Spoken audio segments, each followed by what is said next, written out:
우리 딸 집에서 가깝다는 그 이유 하나로 이렇게 교회에 참석하고 예배드리고 새벽 예배도 나오고 하다가 보니까 벌써 시간이 2년 정도 이렇게 지났고, 오늘 목사님 칼럼에도 쓰셨지만 정말 갈 길을 잃은 양을 목사님께서 이렇게 거둬주신 것처럼 아주 저희가 행복했고, 또 감격스럽게 또 이렇게 오늘 또 파송 예배까지 하게 되어서 이 모든 영광 하나님께 올립니다. 오늘 주신 말씀을 가지고 같이 은혜를 나누겠습니다. 손양원 목사님의 따님이신 손동희 권사님에 대한 글을 김동건 목사님의 칼럼에서 읽어보았습니다. 그 칼럼의 제목은 당신은 그런 삶을 살고 싶습니까? 라고 하는 글이었습니다. 이 손동희 권사님은 손양원 목사님의 딸로서 손양원 목사님의 일대기를 책으로 쓰기도 했습니다. 글을 쓴 분이 손 권사님께 여쭤보았습니다. 손 권사님은 다시 태어나도 같은 삶을 살고 싶으십니까? 라고 물었더니 그 손 권사님이 뭐라고 대답을 했을까요? 1948년 10월에 두 오빠를 그 좌익단체 반란군에 있던 청년에 의해서 체포되고 살해되었는데, 아버지는 그 청년을 양아들로 받아들이고 그를 살려주고, 그 다음에 그 사람이 자기 오빠를 죽인 그 사람을 향하여서 오빠라고 부르며 지내올 수밖에 없었던 그 많은 세월들, 그 세월들을 지난 후에 손동희 권사님은 이렇게 답을 했습니다. 주님께서 내게 걸으라고 하신다면 다시 그 길을 가야지요. 암요, 그렇게 해야지요. 오늘 본문 말씀에 누가복음 1장 34절 말씀에 마리아가 천사에게 말하되 나는 남자를 알지 못하니 어찌 이 일이 있으리까? 라고 대답을 했습니다. 이 말은 마리아가 천사 가브리엘을 통해서 이제 앞으로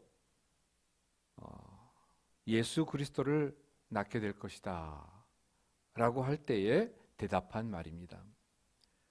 누가복음 1장 30절에서 31절에 이렇게 천사가 말합니다. 천사가 이르되 마리아여 두려워하지 말라. 네가 하나님께 은혜를 입었느니라. 보라, 네가 잉태하여 아들을 낳으리니 그 이름을 예수라 하라. 천사가 마리아에게 말했던 것입니다. 마리아여 무서워하지 말아라. 내가 잉태하여 아들을 낳게 될 것이란다. 그리고 그 아기의 이름을 예수라 하여라. 그때의 마리아가 오늘 있는 1장 34절에 대답하는 겁니다. 저는 천사님 아직 결혼을 하지 않았고요. 또 남자랑 자지도 않았는데 어떻게 아기를 가질 수 있습니까? 그때에 지극히 그 대답은 상식적인 말이었습니다.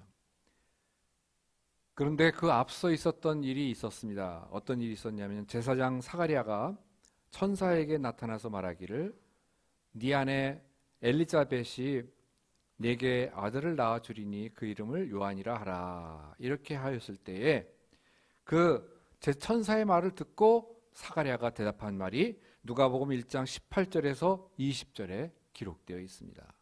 사가랴가 천사에게 이르되 내가 이것을 어떻게 알리오? 내가 늙고 아내도 나이가 많으니이다. 천사가 대답하여 이르되 나는 하나님 앞에 서 있는 가브리엘이라. 이 좋은 소식을 전하여 내게 말하라고 보내심을 받았노라. 보라, 이 일이 되는 날까지 네가 말 못하는 자가 되어 능히 말을 못하리니 이는 네가 내 말을 믿지 아니함이거니와 때가 이르면 내 말이 이루어지리라 하더라. 이 사가랴도 이 세례 요한에 대한 잉태의 그 소식을 천사에게 들었을 때에 이 사가랴도 지극히 상식적인 대답을 했었습니다. 내 자신이 나이가 늙었고 아내도 나이가 많습니다. 어떻게 자녀를 생산할 수 있겠습니까? 하나님께서 이 사가랴와 엘리자벳 부부에게 엄청난 기적을 행하여진다고 할 때에 그것을 쉽게 받아들이지 못했던 것입니다. 이것은 상식에 어긋나기 때문이었습니다. 여러분들은 때때로 이런 일에 대해서 어떻게 반응하시겠습니까? 하나님께서 상식에 어긋난 큰 기적, 엄청난 특권, 엄청난 사명 이런 것을 주실 때에 어떻게 반응하시겠습니까? 성경에 보게 되면 엄청난 일을 겪은 사람들이 많이 나오고 있습니다. 일일이 다 거명할 수는 없지만 그 중에 갑자기 생각나는 한 사람이 있어서 같이 나누기로 합니다. 구레네 시몬이라고 하는 사람. 이 사람은 예수님의 그 십자가에 달려가는 그 십자가를 지고 골고다 언덕으로 올라가시는 그 순간에 마침 그 옆에 있다가 억지로 십자가를 지게 된 사람입니다. 마가복음 15장 21절과 22절에 이렇게 말씀합니다. 마침 알렉산더와 루포의 아버지인 구레네 사람 시몬이 시골로부터 와서 지나가는데 그들이 그를 억지로 같이 가게 하여 예수의 십자가를 지우고 예수를 끌고 골고다라 하는 곳에 이르러. 예수님께서 십자가의 형벌을 받고자 선고를 받고 십자가를 메고 골고다까지 가는 길에 채찍에 맞아 쓰러지고 또 쓰러질 때에 로마 병정들은 안 되겠다 싶었는지 그 길가에 있는 이 구레네 시몬, 구레네 시몬이 아무래도 이름이 구레네 출신이라서 아프리카 출신인 것 같습니다만은 그 사람을 로마 병정들은 데리고 와서 이렇게 십자가를 끌고 가게 한 것입니다. 이 사람에게 있어서는 상식적으로 내가 십자가를 질 만한 그런 억울한 사람이 아니고 그런 일은 나에게 있을 수 없는 일이라고 생각했을 것입니다. 그러나 결국은 강압에 의해서 또는 자발적으로 이렇게 십자가를 지게 되었습니다. 그런데 이 일을 계기로 하여서 이 시몬이 신앙을 갖게 되었고 그 성경에 왜 그 아들의 이름까지 나왔는가?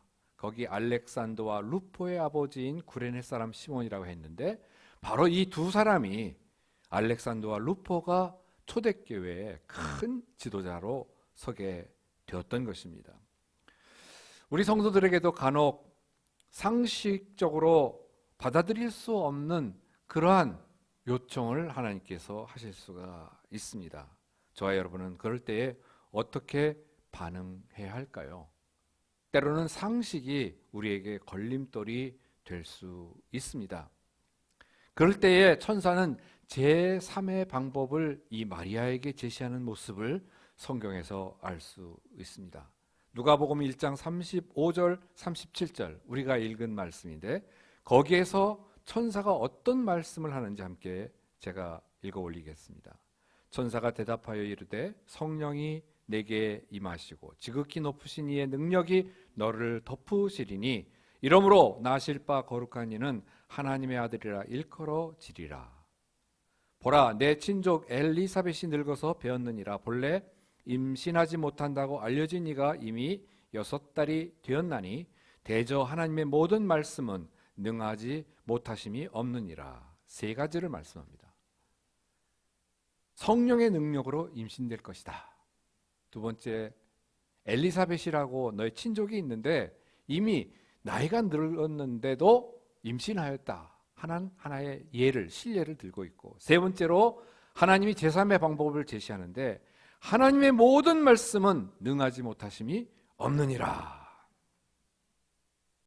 하나님의 제시하는 방법은 말씀에 의지하라는 거죠.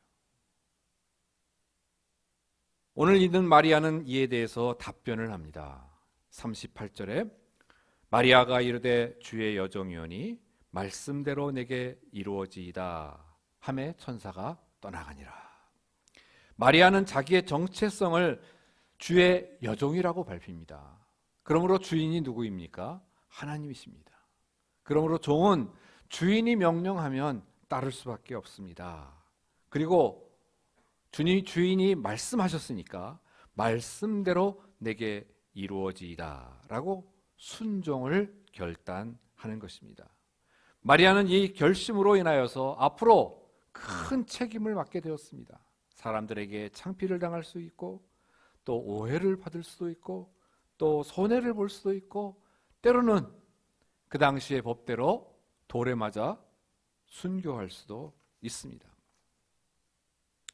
우리는 상식적으로 사는지 말씀에 의지하여 믿음으로 순종하며 사는지 결단할 때가 때로는 있을 것입니다. 성경에 또 다른 예가 보여지는데 이디오피아로 내려가는 한 내시가 이사야의 글을 읽고 있을 때에 성령에 이끌린 빌립이 그 에디오피아 내시의 근처에 다가와서 묻습니다. 당신이 읽는 것을 무슨 뜻인지 이해하십니까? 깨닫습니까? 이에 내시는 지도해 주는 사람이 없으니 어찌 깨달을 수 있겠습니까? 이 일을 계기로 해서 빌립이 수레에 올라서 이 내시에게 자세히 말씀을 전합니다. 그러면서 복음을 전하였습니다. 그랬더니 이 내시가 자기 마음속에 꺼리낌이 있었는데 이제 이곳에 물이 있으니 내가 세례를 받음에 무슨 꺼리낌이 있겠습니까? 라고 이 빌립에게 얘기를 합니다. 그래서 빌립과 이 내시는 거기에서 수레를 멈추고 물가에서 이제 내시는 이 빌립을 통해서 세례를 받는 장면이 나오고 있습니다. 사도행전 8장 말씀입니다. 우리가 사는 동안에 하나님의 말씀을 깨달을 때에 마음속에 그동안 있던 꺼리낌이 사라지는 경험을 하게 됩니다. 예수님께서 또한 사도행전에 보게 되면 죽은 나사로를 요한복음에 보게 되면 죽은 나사로를 살려달라고 하는 그런 요청을 받으시고 무덤 앞에 마침내 이르셨습니다. 예수님께서는 이 곳에 이르러서 명령을 하십니다. 돌을 옮겨 놓으라. 이때에 나사로의 그 누이인 이 마르다는 주여 죽은 지가 벌써 나흘이 되었음에 벌써 냄새가 나나이다. 그렇게 대답을 했습니다. 한마디로 말해서 이미 끝났습니다. 살리려면 주님께서 좀 더 일찍 오시든지 벌써 죽은 지가 나흘이나 지났기 때문에 시체에서 썩은 냄새가 나는데 어찌 주님이라고 이 시체를 살릴 수가 있겠습니까? 하는 것입니다. 결국 예수님께서 명령하신 것에 대하여 사람들이 돌을 옮겨 놓으자 이제 예수님께서 명령하시는 것입니다. 나사로야 나오라. 마침 그 말을 들은 나사로는 수의를 입은 채로 걸어 나오는 그러한 기적을 사람들은 보게 되었습니다. 하나님께서도 저와 저희 아내에게 그러한 체험을 때때로 하셨는데 특별히 처음 1991년도 가야나에 갈 때에 좀 상식에 어긋나는 그런 부르심을 하였습니다. 그때 저희들은 인도로 선교를 가려고 인도도 다녀왔고 또 그동안 제가 외국어 대학에서 인도어를 공부하면서 차근차근 이 선교사로서 준비를 해나가는데 하루는 이 신문에 광고를 보게 되었습니다. 그 신문에 뭐라고 말씀을 하느냐면 가야나라는 나라가 있는데 선교사를 찾습니다. 인도어를 할 수 있는 사람으로서 목사 안수를 받고 선교 훈련을 다 마치고 금년 1991년도에 금년 안에 선교사로 파송받을 수 있는 사람을 찾습니다. 그때가 9월 달이었습니다. 이제 몇 달 안 남았죠. 근데 선배나 후배를 볼 때에 다른 사람들이 없고 두 사람 목사 안수 받은 사람은 있는데 성경 번역사로 나가기로 했기 때문에 다 이미 수석을 마치고 나갔고 또 한 사람은 나가는 중에 있었습니다. 그러니까 남이 아니라 딱 저 한 사람을 향해서 하나님께서 말씀하시는 것입니다. 한번 저를 따라해 주시면 고맙겠습니다. 가야 하나 말아야 하나. 그때 기도 제목이 그것이었어요. 주님, 저희들에게 이런 나라에 대해서 지금 알게 하셨고 했는데 꼭 저 한 사람을 향해서 말씀하시는 것으로 생각됩니다. 하나님, 가야 합니까? 말아야 합니까? 그 기도를 며칠간 했는데 저도 그렇고 집사람도 그렇고 하나님께서 확신을 주셨어요. 가라. 그래서 이제 이 나라에 가기로 결정을 했는데 가서 보니까 또 이해할 수 없는 일이 벌어졌어요. 가보니까 인도를 별로 사용하지 않아요. 인도 사람들은 그 나라의 절반이나 되지만 벌써 3대, 4대, 5대 이렇게 오랜 세월이 지난 사람들이 남아있기 때문에 조금 나이가 많으신 분들 가운데 인도말을 인사말 정도로 조금 하시는 분들이 있고 젊은 세대들은 인사말도 제대로 못하는 그런 상황에 있었습니다. 그러니까 정보가 조금 잘못됐어요. 그래서 갈등이 좀 생겼지만 그때 기도했습니다. 하나님, 왜 이 나라에 오게 해 주셨습니까? 그럴 때에 한 걸음씩 한 걸음씩 인도하면서 하나님께 사역의 길을 열어주셨는데 1966년도에 영국으로부터 해방되고 1970년도에 공산사회주의를 채택하면서 독립국가로 세계에 선포를 했던 것입니다. 그때에 소련, 쿠바, 북한 이런 곳과 수교하면서 북한 대사관이 거기 있고 한국 대사관은 없었습니다. 그러니까 21년이 지난 1991년도에 저희가 마침 그때에 첫 혜택을 받은 남한과 북한이 유엔 가입을 하려고 한국에서 청소차와 소방차를 기증을 하면서 그 무비자 협정을 맺은 첫 혜택자로 저와 집사람이 한국 가정으로 선교사가 문제가 아니라 한국 가정으로 첫 가정으로 거기에 들어가게 되었습니다. 그랬더니 그 교회들이 문 닫은 교회들이 많이 있었고 시내에 큰 교회당이 한 1000명 모이는 기록이 있는 교회당이 있었는데 한 3, 40명이 앉아 있었고 지붕에서는 물이 새고 그 다음에 창문은 깨지고 마룻바닥은 나무로 되어 있다 보니까 다 구멍도 나고 이렇게 깨지고 한 상태였습니다. 영적인 상태를 그대로 보여주었는데 그곳에서 치안이 좀 불안한 가운데에서 평신도 제자훈련, 그 다음에 목사님들을 세우는 일, 그리고 이제 그곳에서 교회들의 문을 여는 일, 이런 일들을 하게 되었습니다. 그런데 한 10년쯤 지나니까 집사람의 건강이 조금 좋지 않았고 또 한 1단계 목사님들을 세우는 일들을 다 완수했기 때문에 사역을 2텀을 하고 정리를 하게 되었습니다. 그리고 11년의 사역을 하면서 이제 선교 보고를 할 때 쭉 적어보니까 리스트가 나오고 하나님 앞에 감사한 가운데에 하나님께서 기도하는 중에 갑자기 말씀하시는 거예요. 이 모든 선교를 누가 했느냐? 네가 했느냐? 내가 했느냐? 당연히 주님이 하셨지요. 제가 그렇게 기도를 했지만 저도 했는데요. 했지만 어쨌든 주님이 하셨습니다. 대답을 할 때 제 마음속에 그러면 저는 어떤 역할을 했나요? 저는 누구인가요? 그랬더니 주님이 말 깨닫게 해주시기를 너는 증인이다. 너는 가이아나를 모르는 많은 사람들에게 내가 어떠한 역사를 하는지 그것을 보고하는 역할이고 기도하는 사람들에게 기도의 제목을 주어서 가이아나를 위하여 기도하게 하는 기도의 중개 역할을 하였던 것이다. 마치 종군 기자와 같이 전쟁에는 가지만 전쟁에서 그 모든 전쟁을 치르는 것은 나였고 너는 종군 기자와 같이 기사를 쓰는 사람이었다. 그런 깨달음을 주셨습니다. 그렇습니다. 하나님께서 건강을 주셨기 때문에 간 것이고 주님의 말씀을 깨달았기 때문에 간 것이지 모든 일들은 하나님께서 이루셨습니다. 고백드릴 수밖에 없었습니다.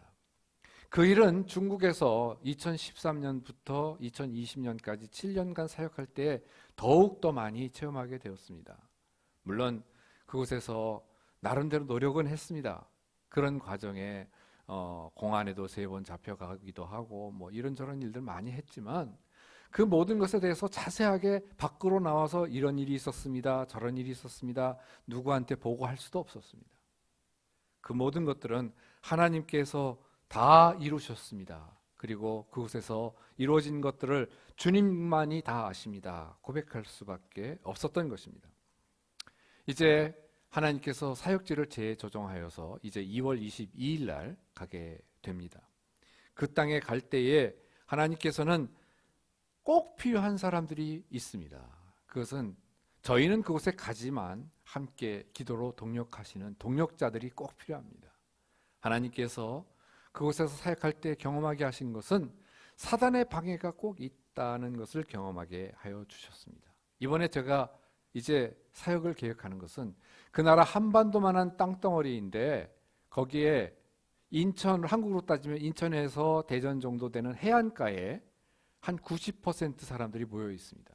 그 해안가의 조그만 곳에 90% 사람, 곧 70만이 넘는 사람들이 그 해안가에 모여 있고 나머지 내륙에 한 6만 안팎에 있는 사람들이 이 한반도만한 땅덩어리에 퍼져 있다 보니까 해안가에만 조금 전기가 지금 들어오고 있고 수돗물이 공급되는데 옛날에는 전기구도 한 3시간 들어오고 수돗물도 뭐 까만색 물에 올챙이도 있고 뭐 지렁이도 있고 그런 그 상황 속이었었습니다. 그런데 지금 요번에 갈 때에는 이 지난번에 작년 10월 달, 11월 달 갔다 왔을 때 보니까 장로교회에 한 23교회가 있는데 목사님들이 지금 8분으로 늘어났더라고요. 그래서 참 감사하게 있는데 해안가는 이제 현지인들한테 맡기고 저는 이제 이 내륙에 쭉 퍼져 있는 이 아메리카 원주민들을 위해서 사역을 하는 그 비전을 주셨습니다. 그 부담을 주셨어요.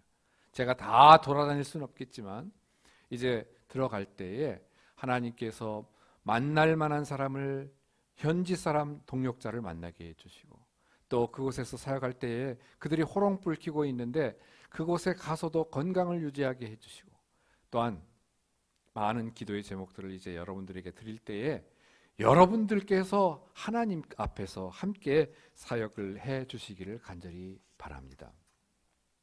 요한계시록 8장 3절에 이렇게 말씀합니다. 또 다른 천사가 와서 제단 곁에 서서 금 향로를 가지고 많은 향을 받았으니 이는 모든 성도의 기도와 합하여 보좌 앞 금 제단에 드리고자 함이라. 기도가 하나님께 올려져야 됩니다. 그 기도와 하나님께서 역사하시는 것과 그리고 그곳에서 시종드는 사역자가 함께 합하여졌을 때에 하나님의 역사가 이루어지는 줄로 믿습니다. 세례 요한이 태어날 때에도 사가랴가 이 제비를 뽑혀서 제단에 가서 분향을 하는 일을 준수할 때에 백성들은 밖에서 기도를 했고 그 제단의 분향과 밖에서 기도하는 그 백성들의 기도가 합하여져서 하나님 앞에 올려졌던 것을 기억합니다. 이 엘리사벳이 기도할 때에 그 기도가 그 당시에는 수태고지를 받았을 때 그때 당시에는 이 사가랴가 온전히 믿지 못하였지만 이제 드디어 세례 요한이 태어나고 8일이 되었을 때 그때에 엘리사벳이 다른 사람들이 물어볼 때 아기의 이름을 뭐라고 할까요? 했더니 세례 요한이라 이렇게 지어야 한다고 말을 했습니다. 그때 사람들은 이상하게 생각했습니다. 아니 그 모든 전통에 따라서 이 이름을 사가랴라고 짓거나 다른 친족들이 있는 이름 가운데서 따와야 되는데 요한이라고 하는 이름은 아무도 가지고 있지 않습니다. 그래서 사가랴에게 말 못하는 사가랴에게 또 물어봤습니다. 사가랴여 이 아기의 이름을 뭐라고 해야 하는지 알려주십시오. 그가 서판에 쓰기를 요한 이렇게 썼습니다. 이 일을 사람들이 의아하게 생각했지만 그들의 뜻을 따라서 요한이라고 드디어 이름을 졌습니다. 그렇습니다. 하나님을 수행하는 데 있어서는 전통이라고 하는 것도 포기해야 할 때가 있습니다. 상식이라고 하는 것도 포기해야 할 때가 있습니다. 주의 종들의 걸음걸음에는 출세를 포기하는 사람도 있었습니다. 사도 바울은 장래에 이제 자기에게 보장된 출세를 포기하고 모든 것을 다 포기한 상태로 복음 전도자가 되었습니다. 베드로는 배를 포기했습니다. 아브라함은 이삭을 포기했습니다. 때로는 우리가 주의 일에 순종할 때에 이렇게 포기해야 될 것들이 있을 수 있습니다. 오늘 저는 여러분에게 포기해야 될 것들을 한번 부탁을 드리고자 합니다. 시간을 포기하고 기도에 전념해 주시기를 부탁드립니다. 그리고 상식적으로 내가 이렇게 알지도 못하는 나라, 그 나라를 위해서 뭐 하라고 기도하는가 생각이 들 수도 있지만 거룩한 부담을 가지고 기도해 주시기를 간절히 부탁드립니다. 한번 따라해 주시면 좋겠습니다. 기도해야 하나 말아야 하나. 그런 물음이 올 때에 가이아나를 위해서 꼭 기도해 주시기 바랍니다. 하나님께서 내 가슴에 말씀하시는 것에 대해서 믿음으로 순종하는 저와 여러분이 되기를 원합니다. 저는 한 찬송가가 생각이 났습니다. 잠시 후에 부르겠지만 주님 말씀하시면 내가 나아가리다. 주님 뜻이 아니면 내가 멈춰서리다. 나의 가고 서는 것 주님 뜻에 있으니 오 주님 나를 이끄소서. 기도하시겠습니다.